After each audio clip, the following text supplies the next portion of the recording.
Elon Musk is running a, quote, animal house. The SpaceX founder and his company being sued by 8 former employees who allege that they were illegally fired for raising concerns about gender discrimination and about sexual harassment. They were fired back in 2022 after their open letter criticizing Musk and urging the company to make some cultural changes.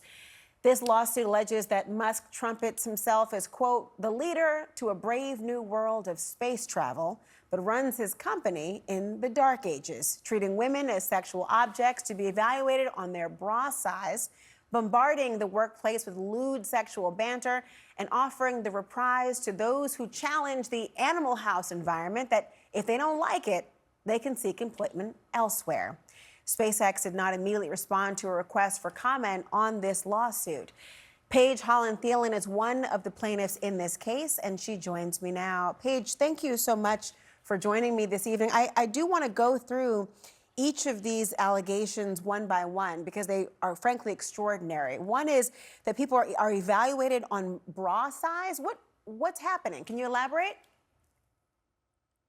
There was a very popular tweet from a little while ago where Elon claimed that he was starting a university with what he considered humorous acronym, and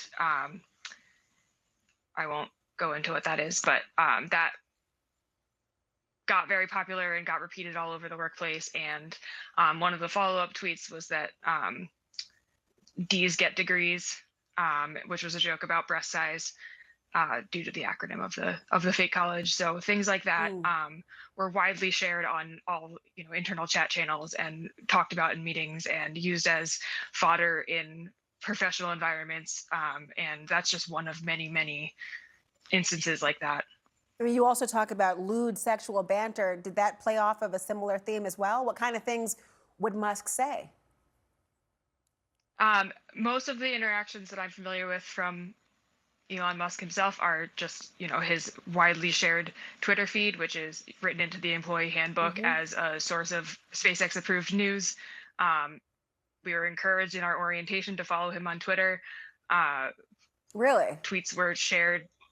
Yes, SpaceX will retweet Elon Musk's Twitter and he will retweet them. And so it becomes impossible to separate his personal nonsense from the actual day-to-day life of an actual working environment where engineers are working hard and trying to get things done. So anything that is on his Twitter is considered official news. So anything that he says may as well be written on official SpaceX letterhead and distributed as a company update.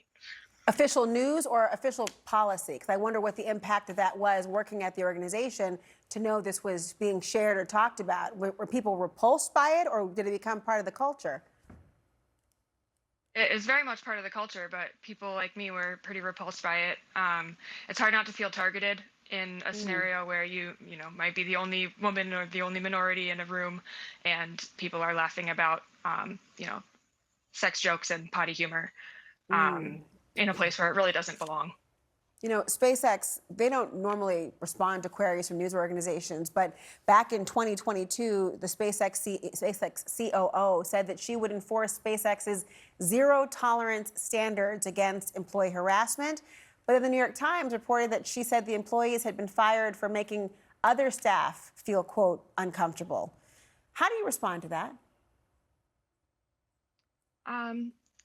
I can't discount anyone else's lived experience any more than anybody else should be able to discount mine. I guess it's a bummer that somebody felt uncomfortable that I asked them to sign a letter, but the letter was a very small step to trying to improve the lives of a lot of people. And I think just the sheer volume of support and signatures that we got on the letter is really strong proof that this wasn't an isolated small angry mob of people. We had a lot of support, and a lot of people really shared this sentiment, and a lot of people still experience this every day at SpaceX. And we're trying to support each other, and it's really unfortunate that the spin and the twist was that we made people feel uncomfortable, because that was the reality of my everyday life, was how uncomfortable I would feel in situations that were much, much more damaging than that one. The irony of that narrative. Paige Holland Thielen, thank you so much for joining. I know these are very significant allegations. We'll continue to follow and what their response may be as well. Thank you.